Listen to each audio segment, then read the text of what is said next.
A Stranger opens with one of the most famous first lines in literature. Mother died today. Or maybe yesterday. I do not know.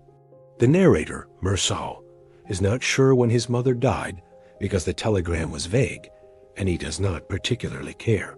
He attends the funeral, does not cry, smokes a cigarette, drinks coffee, and feels nothing. The next day he goes swimming, starts a casual relationship with a woman, and watches a comedy at the movies. A few days later, he kills a man on a beach for no clear reason. When asked why he did it, he cannot give a satisfactory answer. He is arrested, tried, and sentenced to death. The prosecution focuses less on the murder and more on the fact that Meursault did not cry at his mother's funeral. That, they argue, proves he is a monster. The Stranger was published in 1942 by Albert Camus, a French Algerian writer and philosopher. The book is short, under 150 pages, and it has been interpreted 1,000 different ways. Some see it as a critique of colonialism. Others see it as an existentialist manifesto. Camus himself rejected the existentialist label, calling his philosophy absurdism instead. If you are interested in books that force you to question everything you assume about meaning, morality, and how to live, subscribe to SnapOldWisdom. We break down the philosophy and literature that actually matter. Subscribe now, and let us get into why this book still disturbs people 80 years later. If you are interested in books that force you to question everything you assume about meaning, morality, and how to live, subscribe to SnapOldWisdom. We break down the philosophy and literature that actually matter. Subscribe now, and let us get into why this book still disturbs people 80 years later. Meursault is one of the strangest protagonists in literature. He is detached, indifferent, and honest to the point of self-destruction. He does not lie to make himself look better. He does not pretend to feel emotions he does not feel. When his girlfriend Marie asks if he loves her, he says probably not. When his boss offers him a promotion that would require moving to Paris, Meursault says it does not matter to him one way or the other. He lives entirely in the present moment, responding to physical sensations without constructing narratives about meaning or purpose. He enjoys swimming, sunlight, sex, and cigarettes. He dislikes discomfort and boredom. Beyond that, he has no strong preferences. Most people find this disturbing because Meursault is not playing the game. He is not performing the rituals that society demands. The funeral scene is crucial. Meursault attends his mother's funeral at the old age home where she lived. He sits through the vigil, walks behind the coffin in the heat, and observes the other mourners. He notices physical details: the heat, the glare of the sun, the awkwardness of the procession. He does not cry. He does not reflect on his mother's life or their relationship. He just endures the ritual. Later, this becomes evidence against him. The prosecutor argues that a man who does not cry at his mother's funeral has no soul. The jury agrees. Meursault is sentenced to death not primarily for the murder, but for his failure to perform grief.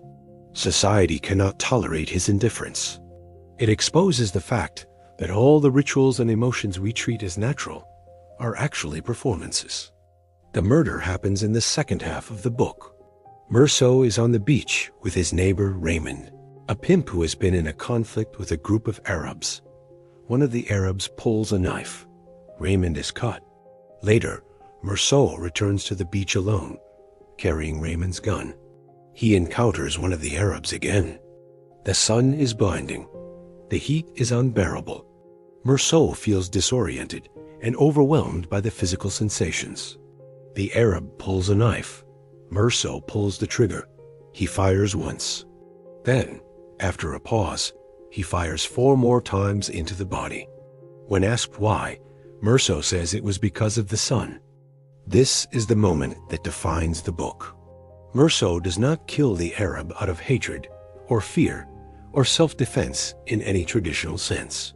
He kills because the sun was too hot, the glare was too bright, and pulling the trigger was a release of tension.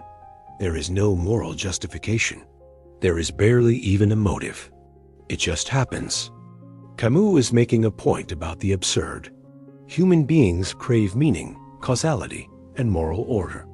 We want to believe that actions have reasons and that life follows a logical structure. But the universe does not care. Meursault's murder is absurd not because it is random, but because it resists the kind of narrative explanation that would make it comprehensible.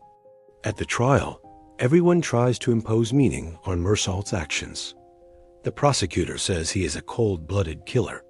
The defense says he was temporarily insane. Meursault himself offers no narrative. He simply describes what happened. The court cannot accept that. They need him to be a villain or a victim. Indifference is not an option. The trial becomes less about the murder and more about whether Meursault is a moral person. Witnesses testify that he did not cry at his mother's funeral, that he started a relationship the next day, that he went to a comedy film. None of this is relevant to the crime, but it is used to prove that Meursault has no feelings and therefore deserves to die. This is Camus pointing out that society punishes nonconformity more harshly than it punishes violence. Meursault's real crime is not murder. It is refusing to pretend. He will not feign emotions. He does not feel. He will not construct a story that makes his life seem purposeful. He will not lie to save himself. That honesty is what gets him killed. In prison, awaiting execution, Meursault is visited by a chaplain who wants him to turn to God. The chaplain insists that everyone believes in God deep down, that facing death will make Meursault see the truth. Meursault refuses. He says he has no time to waste on God. He would rather think about his life as it was, not some imagined afterlife.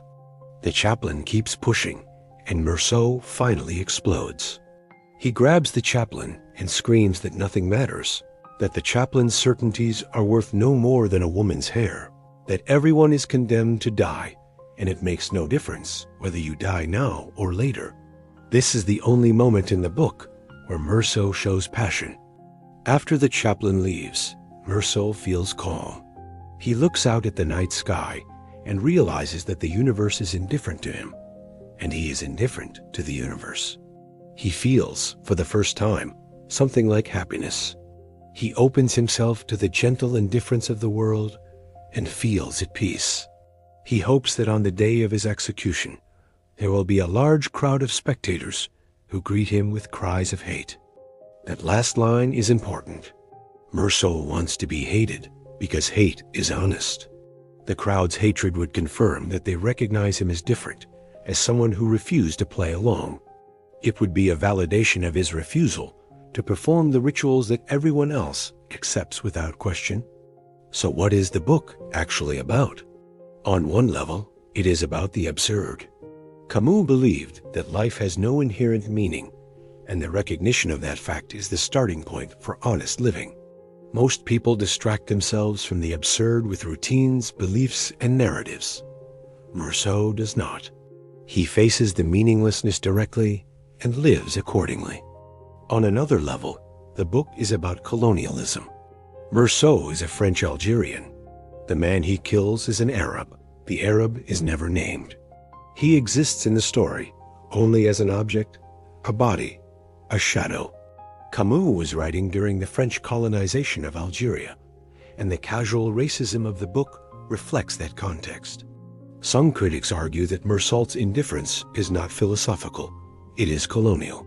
He can afford to be detached because he occupies a position of privilege. The Arab he kills is disposable in the colonial system, and Meursault barely even registers him as human. The trial focuses on Meursault's lack of grief for his mother, not on the life of the Arab he murdered. This reading complicates the existentialist interpretation. If Meursault's indifference is tied to his colonial privilege, then the book is less about universal human freedom and more about the specific blindness of colonizers. Camus was born in Algeria to French settlers and spent much of his life grappling with that heritage. But even if you read the book as a critique of colonialism, the existentialist themes remain. Meursault is condemned by a society that demands he perform certain emotions and behaviors. His refusal to do so makes him unintelligible to the system. The system then kills him not for what he did, but for what he is. Here is what you do with the stranger. First, notice when you are performing emotions you do not actually feel. Grief, enthusiasm, gratitude, love. Sometimes you genuinely feel these things. Sometimes you are just going through the motions because that is what is expected.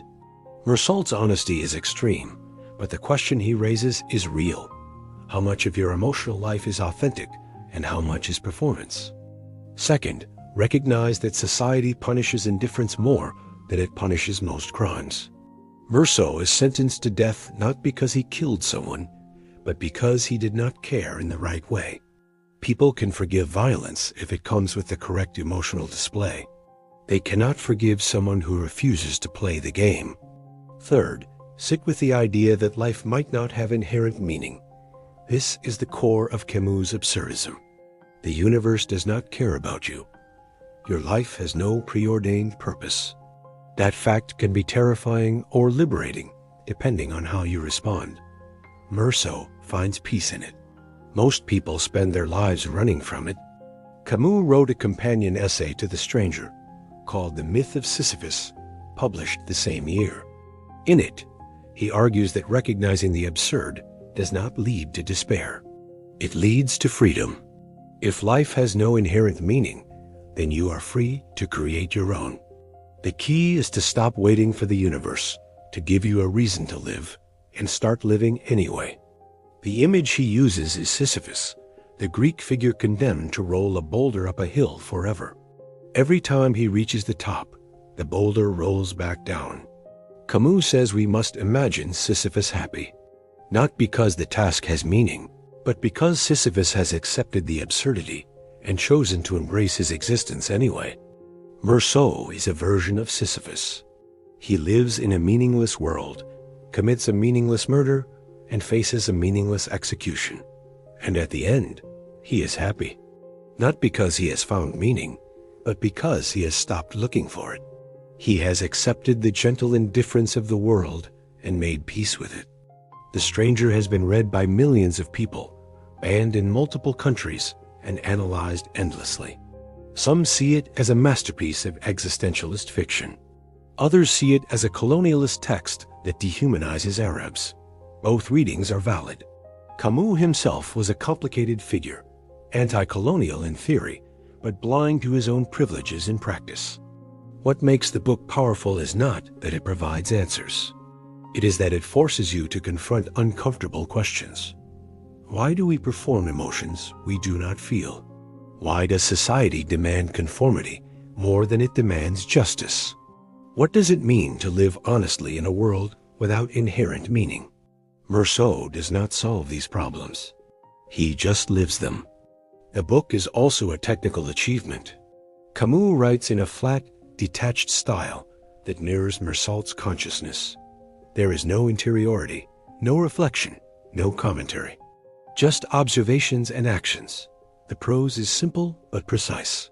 Every sentence does exactly what it needs to do, and nothing more. This style makes the book feel modern, even though it was written in 1942.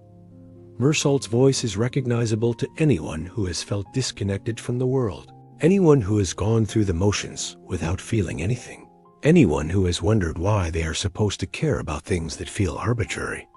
If you have not read it, the book is short and readable in a few hours. It is also one of those books that stays with you. The image of Meursault at his mother's funeral, blank-faced and observing. The moment on the beach when the sun becomes unbearable. The trial where society condemns him for not crying. The final scene where he opens himself to the indifference of the world. Camus wrote The Stranger when he was 28 years old. He went on to write The Plague, The Fall, and many essays on politics and philosophy. He won the Nobel Prize in Literature in 1957. He died in a car accident in 1960 at age 46. The Stranger remains his most famous work and one of the defining novels of the 20th century. Here is the bottom line. The Stranger is about a man who does not cry at his mother's funeral and then murders someone on a beach because the sun was too hot. He is sentenced to death not for the murder, but for his indifference. At the end, facing execution, he finds peace in the meaninglessness of it all. The book asks whether you can live honestly in a world without inherent meaning. Meursault says yes. Society kills him for it. That tension is what makes the book unforgettable.